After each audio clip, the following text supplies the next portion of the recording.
Fala, galera, aqui no Charla a gente só compra as camisas na Fute Fanatics. Link na descrição, reta final do ano, aquele melhor presente de amigo oculto. Tamo junto. Agora, o seguinte, ó, tem um comentário muito maneiro aqui, ô Felipe. É mesmo? Do Diego Andrade, cara. Mandando aqui, ó. Bastos fez muito pelo Vasco em off. Vive o Vasco, sabe tudo. Quem vive o Vasco sabe tudo que você fez nos bastidores pelos funcionários nos momentos de dificuldade. Você é um ser humano incrível e eu torço muito pelo seu sucesso. Não sei se o Diego é funcionário ou não, né? Mas tá lá nos Diego bastidores Andrade. do Vasco. Pô, maneiríssima essa mensagem aqui. Queria que você falasse sobre isso aí também. Toca e me emociona também porque tudo que eu fazia era de coração por eles, assim. A gente via a dificuldade que eles sofriam ali pelo salário atrasado e muito deles com família, já com filhos, com 3, 4, 5 filhos. E aí eu ajudei muito, assim. Mas não eu ajudei pra não sair. Mas vira e mexe sai porque na época da pandemia eu dei mais de 1 tonelada pros funcionários. Eu dava direto. Eu também paguei muita conta de luz, muita conta de água, dava dinheiro pra, tipo, os roupeiros. Quando eu fazia gol, eu dava dinheiro pra eles. Ah, é? Aí eles torciam pra... Até isso é bom, né? Assim, pra energia. Pra energia energia positiva. Eu acho que eu conto muito com energia. Eu sempre vejo a energia da pessoa, se a energia da pessoa tá meio negativa, tá meio pra baixo. Aí eu gosto assim. E aí eu falava pra eles, ó, se eu fizer gol no Carioca, 50. Se eu fizer gol no Brasileiro, 100. Se eu fizer gol no Libertadores, 200. Teve uma Libertadores que eu meti 2. Na hora que eu voltei pro vestiário, tava o roupeiro, o massagista assim. Vem. Eu falei, mas o salário tá atrasado, é problema. Não, e aí os caras que ficavam aqui também mandavam também energia, porque eu pagava pra todo mundo. Mas foi uma maneira de ajudar eles, assim.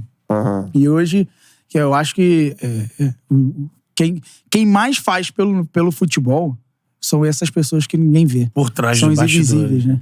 É o roupeiro, é o massagista, é o fisioterapeuta. Simples, né? São os caras que ninguém vê. São os caras que ninguém vê. E se não tem eles, o futebol não ia ser o que é hoje. Por quê? A gente tem tudo na nossa mão, cara. Tem nutricionista que dá... Só falta botar a comida na tua boca. Aí você tem um roupeiro que deixa a roupa ali, pô, ajeitadinha do jeito que eu gosto. Ele sabe do jeito que eu gosto, sabe do jeito que você gosta. Pô... E isso aí vai te dando tranquilidade pra você entrar em campo e jogar futebol. E aí, muitas das vezes, eles não são valorizados. E aí, todo lugar que eu passei, graças a Deus, a minha melhor relação, meus melhores amigos são roupeiro, massagista, fisioterapeuta. Que maneiro, mano. Foda. Porque eu sempre valorizei isso. Pra você ter uma ideia, assim, porque tomara que não aconteça mais, como no Flamengo, a gente teve aqui já vários exemplos a partir que o Bandeira, né, assumiu, nunca mais atrasou o salário. Essa época que você jogava no Vasco, assim, você chegou a ficar quanto tempo? Você e os funcionários, né? Cheguei a bater quase... não vou contar a pandemia, porque ficou difícil pra todo mundo, né? Mas antes da pandemia foi uns 3 meses. 3 meses. Mas funcionário tava... Porque eles... Até mais, né? Até 6, 7 meses. Caraca. 6, 7 meses. O jogador tem um lance de assim, 3 salários, rescisão, né? Ia bater o terceiro, eles pagavam 1. Ia bater o terceiro, pagavam 1. Caraca, mano. E assim, você via... Tinha funcionário que chegava pra você, imagino, em, cara, desespero, assim. E é funcionário que... É por isso que a gente dava... Comida também, assim? A cesta básica era direto. É mesmo? Direto. Pagar a conta de luz pra não cortar. Conta de água. Essas coisas. Mas é assim... Isso num clube assim, não a gente tá pegando o Vasco como exemplo. É o Vasco, pô. Tamanho do Vasco, né, cara? Mas isso vai muito pela administração de anos que o Vasco teve. Administração ruins, né? Que veio de anos. E acabou explodindo ali em 2010, 2011, 2012. Mas ali em 2010, 2011, o que aconteceu? A gente dentro de campo, a gente estava correspondendo, né? E do lado de fora, o Roberto era o presidente, mas a gente tinha um cara que eu acho que é um dos melhores diretores executivos que tem no futebol, que é o Rodrigo Caetano. E é um cara que a gente confiava nele. E a gente sabia que ele fazia de tudo pra dar o melhor pra gente. E foi a época que o Vasco menos atrasou o salário, assim. Foi primeiro, eu atrasava 1, ele brigava. Quando tava vencendo o segundo, ele pagava 1 e já brigava pelo outro. E assim, foi a época que menos atrasou. E a época que mais atrasou, que eu lembro, assim, foi 2013, assim. 2013, 2014, foi quando caiu de novo. Foi quando caiu de novo. E aí foi quando o Vasco foi sequência de queda. Foi só você ver, foi sequência de queda. Não tem como, cara. Sobe e caía, subia e caía. Porque a administração do Vasco, de um clube como o Vasco, ela precisa ser mais séria, né? Ter responsabilidade. Não só com as pessoas, mas com o clube principalmente, né? Porque a gente passa. Eu já passei no Vasco. Joguei meus anos no Vasco, todo mundo passa, mas o clube fica. E se você deixar, por exemplo, sem responsabilidade, você deixa uma dívida de não sei quanto que é o do Vasco. Acho que é 700, 800 milhões. É uma das maiores do Brasil, né? 800 milhões de dívida. Isso aí, alguém lá atrás não teve responsabilidade, né? Sim. Você falou do Roberto, já perguntaram aqui sobre isso. Eu ia falar disso agora. Porque a gente conhece o Roberto fora, né? E, né, Betão? A gente até conversou sobre isso com ele aqui, que ele veio no Chala já tem um tempo, né? E, cara, eu vejo o Roberto um cara espetacular, um cara sensacional, fino trato, né? Um cara, assim, gentil. Sim. E, mano, e ele como presidente do Vasco, todo mundo sabe que não, né, tipo, o mandato dele, ele fala até que ele se arrepende do segundo mandato. Segundo mandato, ele se arrepende da reeleição, né?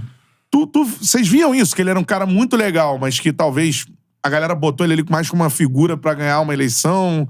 Não, sabe? O que vocês viram do Depois Roberto? largaram ele na podre também. Eu acho que vai mais nessa, sim. É mesmo?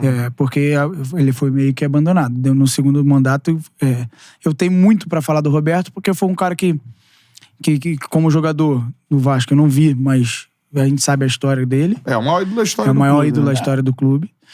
E como pessoa, uma das melhores pessoas que eu conheci no futebol. Uma das melhores pessoas que eu conheci no futebol, que me ajudou muito na época. Me ajudou muito, ele era o presidente do clube, me ajudou muito, não só me ajudou por renovar meu contrato, mas tudo que ele me prometeu, ele cumpriu.